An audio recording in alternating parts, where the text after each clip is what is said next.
வணக்கங்களே, vision 9 டிவிக்காக நான் உங்கள் லக்ஷ்மி நாராயணன். இப்போ நம்ம பார்க்க போகிறது வார ராசி பலன் 20ஆம் தேதியிலேருந்து 26ஆம் தேதி வரை எப்படி இருக்க போதுன்னு பார்க்க போகிறோம். எப்போதுமே சொல்கிறதாங்க, லக்னத்துக்கு பாருங்கள், ராசிக்கு பார்க்குற லக்னத்துக்கு பாருங்கள், ரொம்ப பர்ஃபெக்டாக இருக்கும். உதாரணமாக ஒரு மகர லக்னம் விருச்சிக ராசினா நீங்கள் விருச்சிக ராசிக்கான பலன்களை பார்க்கறதோட மகர ராசிக்கான பலன்களை பார்க்கும்போது ரொம்ப பர்ஃபெக்டாக இருக்கும். ஸோ வீடியோட எண்டில் டிப் ஆஃப் த வீக் இருக்குது.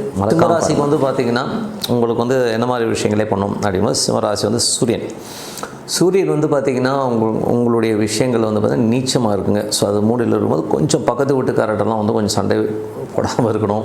அதே வண்டி வாங்கினால சின்ன மன உளைச்சல் வர்றதுக்கான வாய்ப்புகளும் இருக்கும். அம்மா கிட்ட பேசும்போது பழகும்போது கொஞ்சம் கவனமாக இருக்கும். இவ்வளோதான், மற்றபடி வேறு ஒன்றும் இல்லைங்க. கொஞ்சம் கம்யூனிகேஷன் எரர் இருக்கும். கற்பனையிலேயே வந்து ஏதாச்சும் வந்து மண்டையில் போட்டு உழட்டிக்கிறது. ஸோ இந்த மாதிரி விஷயங்களே கொஞ்சம் கேர்ஃபுல்லாக ஹேண்டில் பண்ணுறது ரொம்ப ரொம்ப நல்லது.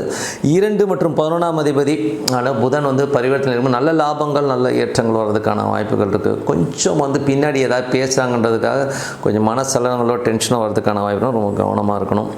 அதுக்கப்புறம் பார்க்கும்போது உங்களது 4ஆம் அதிபதியான செவ்வாய் வந்து பார்த்திங்கன்னா உங்களுக்கு வந்து மூன்றில் இருக்கும்போது சொத்துக்கள் விற்பனை சம்மந்தமான விஷயங்கள் ஒரு பெரும் பணம் வர்றதுக்கான வாய்ப்புகள் இருக்குது. ரியல் எஸ்டேட் வண்டி வாகனங்கள் விற்பனையில் இருக்கிறவங்களும் ரொம்ப அற்புதமான பலன்கள்லாம் கண்டிப்பாக இருக்குங்க. ஸோ அது ரொம்ப அற்புதமான விஷயங்கள் தான்.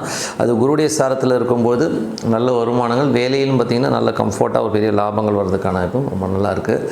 அதுக்கப்புறம் பார்க்கும்போது உங்களுடைய கடகராசிக்காரர்களுக்கு வந்து 6 மற்றும் 8ஆம் அதிபதியான குரு வந்து உச்சமாக இருந்தது. பார்த்திங்கன்னா சிம்ம லக்னத்துக்காரனா 5 மற்றும் 8ஆம் அதிபதியான குரு வந்து 12 வந்து உச்சமாக இருந்தது. பார்த்திங்கன்னா குழந்தைகள் விஷயங்களில் வந்து பார்த்திங்கன்னா கொஞ்சம் ஸ்ட்ரெஸ்ஸஸ் டென்ஷன்ஸ் வரும். அதுக்கான விரயங்கள் ஏற்படுறதுக்கான வாய்ப்புலாம் நிறையா இருக்குது. 6 மற்றும் 7ஆம் அதிபதியான சனி. ஸோ 6 மற்றும் 7ஆம் அதிபதியான சனி வந்து பார்த்திங்கன்னா உங்களுக்கு என்ன மாதிரி விஷயங்களோ வக்கரமாகறாருங்க. அதுவும் வந்து 8இல் வக்கரமாகும்பொழுது கொஞ்சம் வந்து வேலையில் ஒரு ஸ்ட்ரெஸ்ஸஸோ டென்ஷன்ஸோ ஏற்படுறதுக்கான வாய்ப்புலாம் ரொம்ப கவனமாக இருக்கணுங்க. ஓகேங்களா? அதுவும் வந்து கணவன் மனைவி உறவுலையும் பார்த்திங்கன்னா கொஞ்சம் எடுத்தறிஞ்சு பேசுறது, கொஞ்சம் ஈகோயிஸ்ட்டாக பேசுகிற மாதிரி விஷயங்களாக இருக்கும். அதெல்லாம் கொஞ்சம் அவாய்ட் பண்ணிக்கிறது ரொம்ப ரொம்ப நல்லது.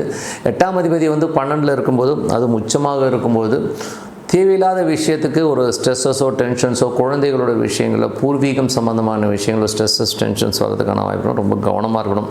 ஏன்னா சமயத்தில் வந்து நம்ம தூக்கி எறிஞ்சு பேசுகிறோம். ஸோ அதனால் கொஞ்சம் கவனமாக ஹேண்டில் பண்ணுறது ரொம்ப ரொம்ப நல்லது. அதுவும் குழந்தைகள் விஷயங்கள் வந்து கொஞ்சம் கேர்ஃபுல்லாக ஹேண்டில் பண்ணுங்கள். அதுக்கப்புறம் பார்க்கும்போது 9ஆம் அதிபதியான செவ்வாய் வந்து பார்த்திங்கன்னா உங்களுக்கு வந்து 4 இருக்கும்போது ஒன்றும் பெரிய ப்ராப்ளம்லாம் வராதுங்க. நல்ல ஒரு ஏற்றங்கள் வரும். ரியல் எஸ்டேட் துறையில் இருக்கவங்களாம் நல்ல லாபங்கள் நல்ல ஏற்றங்கள் வர்றதுக்கான இப்போ ரொம்ப அற்புதமாக இருக்குது. மற்றபடி வந்து பார்த்திங்கன்னா உங்களுக்கு 10ஆம் அதிபதியான சுக்கிரன் வந்து பார்த்திங்கன்னா உங்களுக்கு என்ன மாதிரி விஷயங்களே கொடுக்கும்போது சுக்கிரனுடைய விஷயங்களில் வந்து பார்ப்போம்னா உங்களுக்கு வந்து ஒரு பரிவர்த்தனை இருக்குங்க. ஸோ பரிவர்த்தனை இருந்தாலே வந்து தொழில் ரீதியான விஷயம் நல்ல ஏற்றங்கள் நல்ல லாபங்கள் உங்களுக்கு முயற்சியில் ஒரு பெரிய வெற்றி கிடைக்கிறதுக்கான வாய்ப்பு. ரியல் எஸ்டேட் துறைகள் வண்டி வாகனம் விற்பனை பண்ணுறவங்களாம் நல்ல லாபங்கள் வர்றதுக்கான வாய்ப்புலாம் ரொம்ப நல்லா இருக்குது. ஸோ அதுக்கப்புறம் என்னங்க, இதுவரை பார்த்தது பொது பலன்கள். இப்போ பார்க்க போகிறது தசாபத்தி பலன்கள். சிம்ம லக்னமாக இருந்து சூரியன் தசாபத்தினும் சூரியன் வந்து பார்த்திங்கன்னா 3இல் நீச்சமாக இருக்கும்போது பக்கத்து வீட்டுக்காரர்களிடம் வந்து சண்டை சச்சரவுகள் இல்லாமல் இருக்கிறது ரொம்ப ரொம்ப நல்லது. ஸோ கொஞ்சம் கேவலமாக பேசுகிறத அவாய்ட் பண்ணிக்கோங்க.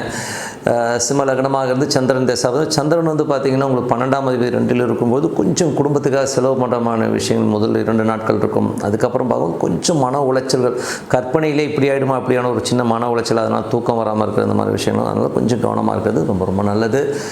சிம்ம லக்னமாக இருந்து செவ்வாய் வந்து பார்த்திங்கன்னா உங்களுக்கு வந்து 4 மற்றும் 9ஆம் அதிபதியாக இருந்து அவர் 3இல் இருக்கும்போது தாயாரோட விஷயங்கள் ரொம்ப கவனமாக இருக்கணும். ரியல் எஸ்டேட் மற்றும் வண்டி வாகன விற்பனையில் இருக்கிறவங்களும் சிறப்பான பலன்களை கண்டிப்பாக கொடுக்குங்க. மற்றபடி என்னங்க, கொஞ்சம் வந்து உங்களுக்கு வந்து அது குருடைய சாரத்தில் போகும்போது தேவையில்லாத மன உளைச்சலை கொடுக்கும். ஸோ அதனால் கொஞ்சம் கேர்ஃபுல்லாக பார்த்துக்கிறது ரொம்ப ரொம்ப நல்லது. அதுக்கப்புறம் பார்க்கும்போது உங்களுக்கு 5ஆம் அதிபதி மற்றும் 8ஆம் அதிபதியான குரு 12இல் இருக்கும்போது குழந்தைகளுக்காக ஏதாச்சும் நினச்சிட்டு அதனால் வருந்துறது, கொஞ்சம் டென்ஷனும் கொஞ்சம் விரயங்கள் ஏற்படுறதுக்கான ரொம்ப கவனமாக இருக்கணும். அது மட்டும் இல்லாமல் உங்களுக்கு வந்து சிம்ம லக்னமாக இருந்து ராகு தசாபத்தினா ராகு வந்து 7 இருந்துட்டு அது வந்து குருடைய சாரத்தில் இருக்கும்போது கணவன் மனைவி உறவு வந்து கொஞ்சம் வந்து ஒரு டிஃப்ரென்ஸ் ஆகும், ஒரு ஸ்ட்ரெஸ்ஸோ வர்றதுக்கான வாய்ப்புலாம் ரொம்ப கவனமாக இருக்கணும். அது மட்டும் இல்லாமல் கொஞ்சம் குழந்தைகளாலும் கொஞ்சம் எமோஷனாக வர்றதுக்கான வாய்ப்புலாம் கொஞ்சம் கவனமாக இருக்குது ரொம்ப ரொம்ப நல்லது. அப்புறம் சிம்ம லக்னமாக இருந்து குரு தசாபத்தினா குரு வந்து பார்த்திங்கன்னா 5 8ஆம் அதிபதி 12இல் இருக்கும்போது குழந்தைகளுக்காக நிறைய ஸ்பெண்ட் பண்ணுறது, அதனால் ஒரு எமோஷனான சுச்சுவேஷன் ஏற்படுறதுக்கான கவனமாக இருக்கணும். சிம்ம லக்னமாக இருந்து சனி தசாபத்தின் சனி வந்து பார்த்திங்கன்னா உங்களுக்கு வந்து 7ஆம் அதிபதி 8இல் இருக்கும்போது கணவன் மனைவிக்கு தேவையில்லாத பிடிவாதங்கள், ஒருத்தர் குடும்பத்தை ஒருத்தர் பேசிக்கிறது கொஞ்சம் கேவலமாக, அதெல்லாம் வந்து கொஞ்சம் அவாய்ட் பண்ணிக்கிறது ரொம்ப ரொம்ப நல்லதுங்க. அதுக்கப்புறம் பார்க்கும்போது உங்களுடைய சிம்ம லக்னமாக இருந்து புதன் தசாபுத்தி இருந்தும் புதன் வந்து 2 அதிபதியான புதன் சிறப்பாக நல்ல ஒரு வருமானங்களும் நல்ல லாபங்களையும் கொடுக்கறதுக்கான ரொம்ப அற்புதமாக இருக்குங்க. சிம்ம லக்னமாக வந்து கேது தசாபுத்தி எந்திரங்கள் கேது வந்து பார்த்திங்கன்னா உங்களுக்கு வந்து ராசியிலே இருக்கும், கொஞ்சம் மன உளைச்சலோ ஸ்ட்ரெஸ்ஸஸோ வர்றதுக்கான வாய்ப்பு. அதுவும் வந்து அது சுக்கிரனுடைய சாரத்திலும் நல்ல வருமானங்களை கொடுத்துரும், நல்ல ஏற்றங்களை கொடுத்துரும். ஸோ அதில் எந்த வருமான பிரச்சனையும் கிடையாது. இருக்கிற லிட்டிகேஷன் வந்து கிளியர் ஆகிறதுக்கான வாய்ப்புலாம் ரொம்ப நல்லாயிருக்கு. சிம்ம லக்னமாக வந்து சுக்கிரன் தசாபுத்தி அந்தரங்கள். சுக்கிரன் வந்து பார்த்திங்கன்னா 3 மற்றும் 10ஆம் அதிபதியாக இருந்து அது பரிவர்த்தனை தொழில் புதிய வளர்ச்சிகள் புதிய ஏற்றங்கள் வர்றதுக்கான ரொம்ப சிறப்பாக இருக்குங்க. ஸோ மற்றபடி என்னங்க, என்னை பொறுத்த ஒரு நல்ல ஒரு பிரார்த்தனை, மனதார இறைவனை பிரார்த்தனை பண்ணும்போது கண்டிப்பாக அடுத்த லெவல் போகிறதுக்கான ரொம்ப சிறப்பாக இருக்குது. இப்போ பார்க்க போகிறது tip of the week. So tip of the வீக்கில் வந்து நம்ம பார்க்க போகிறது வந்து நட்சத்திர பொருத்தம் தேவையா அப்படிங்கிறது தான்.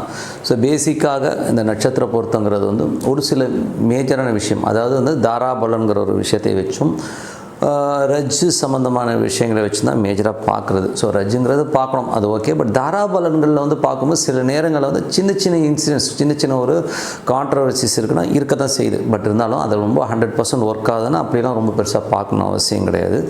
பட் இந்த நட்சத்திர பொருத்தங்கள் இல்லாமல் நீங்கள் மேஜராக பார்க்க வேண்டிய தசா புத்தி பொருத்தங்களை தான் மேஜராக பார்க்கணும். ஏன்னா வந்து இது தசா புத்தி பொருத்தங்கள் வந்து பர்ஃபெக்டாக அமைஞ்சிருச்சுன்னா உங்களுக்கு வந்து இந்த நட்சத்திர பொருத்தங்கள் ரொம்ப பெருசாக எடுபடுறதில்லைங்கிறது தான் என்னுடைய கருத்து. ஏன்னா நிறைய ப்ராக்டிக்கலாக பார்க்கும்போது ஒரு நட்சத்திர பொருத்தம் இல்லாத தம்பதிகள் கூட ரொம்ப அந்யோன்யமாகவும் சந்தோஷமாக இருக்காங்க.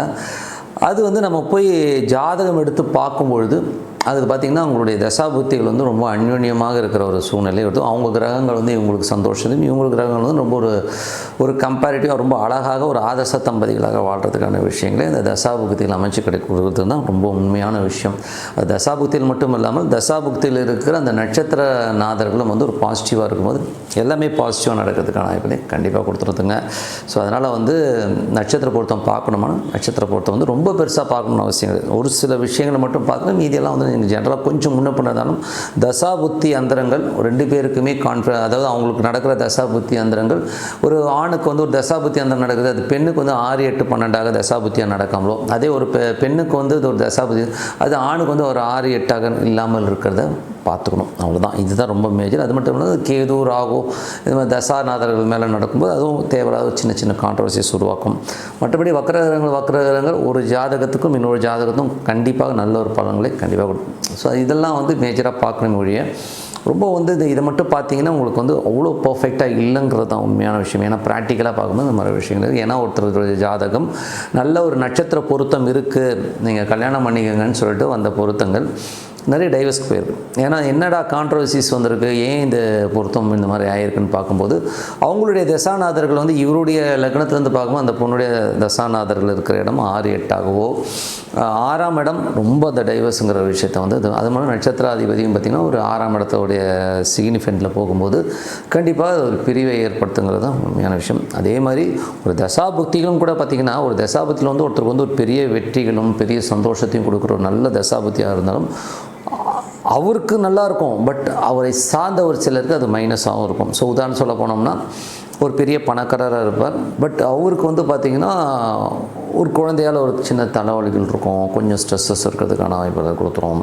சில பேர் வந்து பெரிய கோடியாக பணங்களை அள்ளி கொடுக்குறது கொஞ்சம் ஹெல்த் இஷ்யூஸ் கொடுத்துரும், ஹெல்த்தில் வந்து கொஞ்சம் சின்ன சின்ன பிரச்சனைகள் கொடுக்குறது. இந்த மாதிரி வந்து ஒரு ப்ளஸ் இருக்குன்னா ஒரு மைனஸ் இருக்குது அப்படிங்கிற விஷயத்தை நீங்கள் முதல்ல புரிஞ்சுக்கணும். அதனால் ஒரு 100% வந்து நட்சத்திரங்களை வச்சு நட்சத்திர பொருத்தம் ஒர்க் பண்ணோம்னா அப்படி ஒர்க் பண்ணுறது இல்லை. தசாபுத்தி அந்தரங்களை வச்சு பொருத்தம் பார்க்குறது ரொம்ப பர்ஃபெக்டாக ஒர்க் பண்ணுதுங்கிறத சொல்லிவிட்டு உங்களிடம் விடைபெறுவது உங்கள் லக்ஷ்மி நாராயணன். நன்றி, வணக்கம்.